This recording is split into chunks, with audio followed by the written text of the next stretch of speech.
Okay, so for this project, we are going to be removing the cabinetry and putting in new cabinets here. This will get filled in with drawers instead of having a vanity makeup counter. It is a new height countertop, so the cabinets will be a little bit taller, which makes the countertop a little bit taller.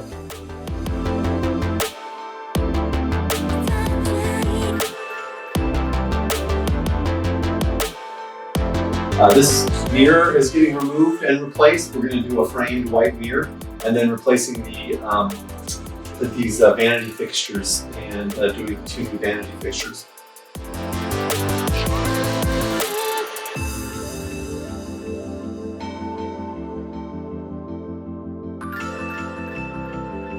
For the shower area, we're actually going to be changing this a lot. This whole area gets blown out. And we're adding a soffit here and making the shower actually come into the room a little bit more to make it bigger. It'll have the door here and then it'll have a little curve cutting back to the wall here. So that makes the shower about 50% bigger than it is now. It allows us to put a seat on the back of it. We're going to do a ceiling mounted shower head and a hand shower. So it's going to be pretty amazing.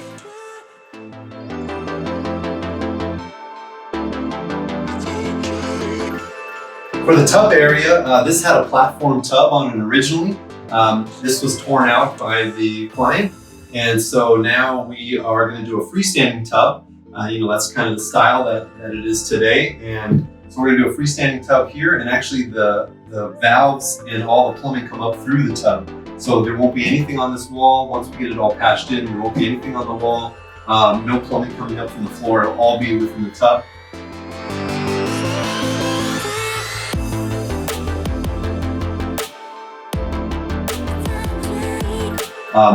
This platform here is going to be, this is actually the fireplace part, kind of blended into the tub deck.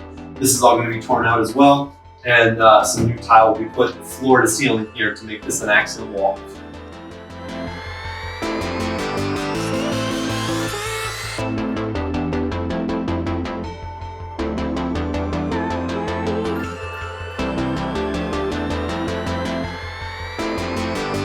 And finally, on the bedroom side, this is the fireplace that's actually in the master as well.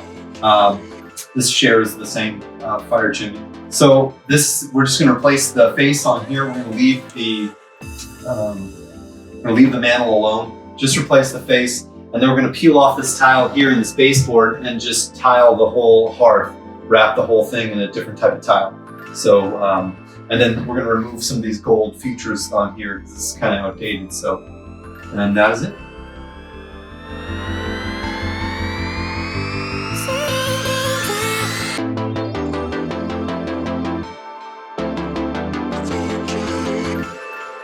Hi, welcome to Classic Kitchens, Etc. I'm Jay Adams, and we're in our latest bathroom remodel in Laverne, California. We have a shower, freestanding tub, and vanity, and a fireplace that we did. So let me show you around. We'll start with the shower here. So this shower originally came to this wall here, and we wanted to make the shower bigger. Actually, it had a pretty thick wall. It had a 6-inch wall here. So we knew we wanted to blow that out, but we didn't want to take too much space in the room. I like to knock off the corner so that it feels like you have still an open space. So that's what we did. We knocked off the corner here, created the door here. Normally it's nice to have a door on a solid wall so you don't have to put, if you put it on a panel, then you have to, or a corner door, then sometimes you have to put a support, a beam across or pole. So we didn't want to do any of that. And so that's why I designed it like this. And then for the interiors, the clients helped me pick out all this material, or, we designed it together. And we have this mosaic here in the back, which is a crackle finish glass tile with natural stone. Did the whole back wall, even did the face of the seat, and then we capped the seat with the same slab that we put on the countertops.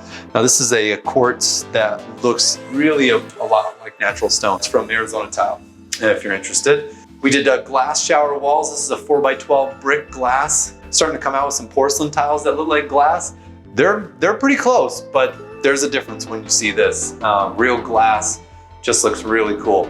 Now, what's interesting about the glass and the way they get its color is it's actually painted on the back of the tile. And then of course, you know, the way that we grout our tile is with all the acrylic based grout. So all this grout's gonna be really easy to maintain, really easy to clean. We also added a shower light in here. I'm a big fan of lighting. We also did a ceiling mounted shower head. So we did a wall transfer valve. You know, you have the transfer system from the hand shower to the ceiling mounted shower head in the wall. And then this valve controls your temperature and your pressure. This is my most popular hand shower. This is the Moen 3669, I believe. It's got a 4 spray pattern option to it. And then it fits in this sliding shower, slide mount for the shower head. There are some stationary mounted shower heads, but I always go with the slide bar because the slide bar, then you can change your shower head height if you need to. It's also adjustable. On the floor, we used a 2x2. This is a porcelain tile that's slip resistant. That's any tile that has a slip coefficient less than 0.45. Without getting too technical, you want to make sure you get your shower floor tile rated for shower floors. It's a marble looking 2x2. It's kind of a white Carrara marble looking 2x2. And again, since we have the white marble looking quartz slabs, and then we have the marble looking floor tile, it all kind of goes together. And then we just did a center mount drain, and this has actually a cast iron drain in there. We have a panel here and a panel here. They're held in by clips. This is what we call a frameless shower. Now, when you trim out your shower, you got to take a lot of things in consideration.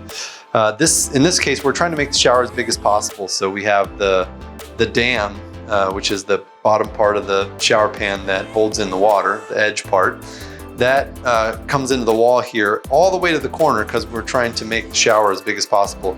So we ended up having to tile all the way to the door casing. So this panel now dies into this at an angle. That's another tricky installation situation. Now, I really wouldn't recommend it unless you really know what you're doing. So for the vanity, we wanted 2 sinks. So we designed a sink cabinet, 2 4 banks of drawers. So for this project, we use slab drawer fronts, and this is our Caravel door. It's a small style shaker door. And we have some chrome hardware here. We went with knobs on the doors and then false panels over the doors. So again, we have the countertop that is a quartz that looks like marble.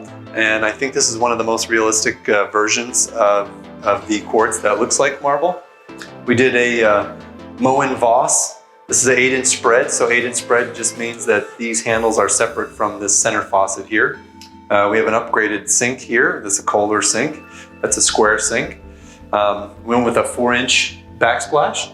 And then we did a custom framed mirror. We had a tub platform here. This was torn out.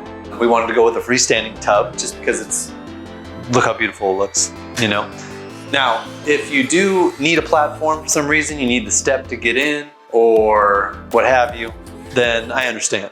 But from a purely aesthetics perspective, the freestanding tub looks really nice. It makes the space feel really open. So this is the Moen Voss again. A tub fixture. If you are doing a remodel, you'll probably notice, especially if you're doing a kitchen remodel or a bathroom remodel, you're gonna notice that the faucets it's gonna take longer to get hot water. Our kitchen faucets have been lowered and our vanity faucets have been lowered. I use them, I installed them in my house, I test them, and they still work good. So I'm not worried too much about pressure for washing my hands. You do notice a difference when you're trying to wait for hot water, because it does pull less water. We have the Moen Voss faucet. We also added the hand shower here as well. This has a push button drain stopper, and it does have a little ledge around here. You could sit on this if you wanted to. It is secured to the ground. You know, if it's not filled with water, I think it could break loose. So I would probably not recommend sitting on the edge of these freestanding tubs. One of the drawbacks of having a freestanding tub is that they look really pretty, but they're really not meant to like hang on. Having a freestanding tub will give your bathroom a more open feel. The customer provided this really beautiful chandelier. We have incandescent bulbs in here right now. And so the one nice thing about incandescent bulbs is they can really be dimmed to almost any level of brightness, which is really nice. Around the fireplace, we added some tile.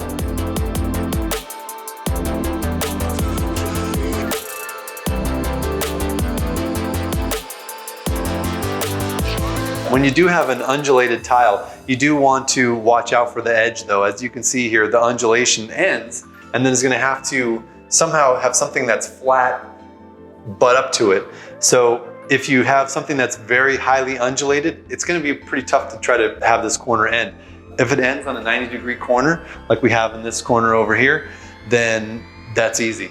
You know, it's only on the exposed edges that you have to deal with. So if we had a tile that had a bigger undulation here and the clients really loved it, I would probably add a little wall here so that I could dye it into there as well. For the floor, we designed a 12 by 24 porcelain tile. This is a commercially rated semi-polished porcelain tile, and it has a fabric look to it. Now this is a double-sided fireplace, so we have the fireplace on the master bathroom side, which I just showed you, and now this is the bedroom side. We did this mosaic here that has two different types of marble in it. It's actually a limestone and a white marble in a diamond pattern. Complements the room really well. We did a kind of the same tile that we put in the shower floor we did on this hearth here. So it is a white marbly looking tile, but it has a very linear pattern to it. I hope you enjoyed this master bathroom tour. I hope you got a lot of really good ideas. Thanks for watching. I'll see you next time.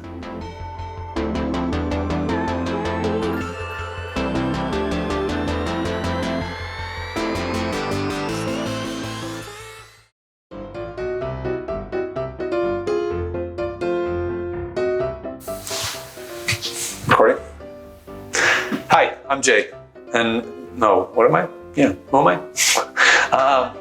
Yeah, so it's nice. You know, you could use it in, it's pretty functional that way where you can use it for a lot of different things. What else? Can you see the floor? No. Okay. And do you want to scroll down to the floor? Wait a minute. This is quartz. Yeah. The marble looking, you know, but in this case, you know, we know what we're doing. So how was I to know that they're not cooking anything? Okay. She's back here and we're recording. All right. Oh, we're recording? All right. So for the vanity, can you see the whole vanity? Pretty much?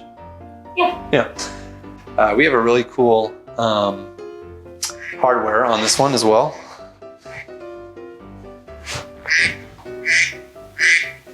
Mercy. Hello? Where was I even at? Number one, I think that I'm going to design a chair on the side of every tub, just so when I shoot these videos, I can sit in a chair and explain this to you guys. Get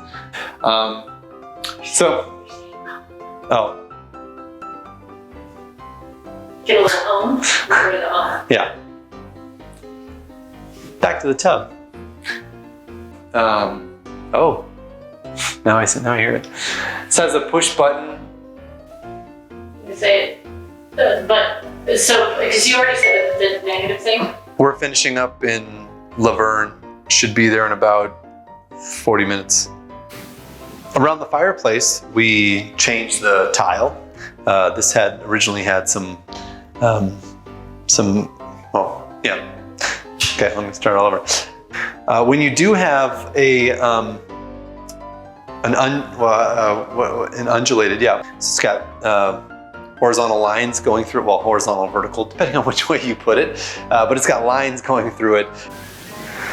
Thank you for staying with me. No. Yeah. Thank you for, I'm very tired right now. So let's have a fireside chat. No. Thank you for, no, not thank you. What were we saying? What was the words? I lost the words. It was, I hope you enjoyed. I hope you enjoyed this master bathroom tour, and I hope you got I hope you enjoyed this master bathroom tour. I hope you got a lot of really good ideas. Thanks for watching. I'll see you next time.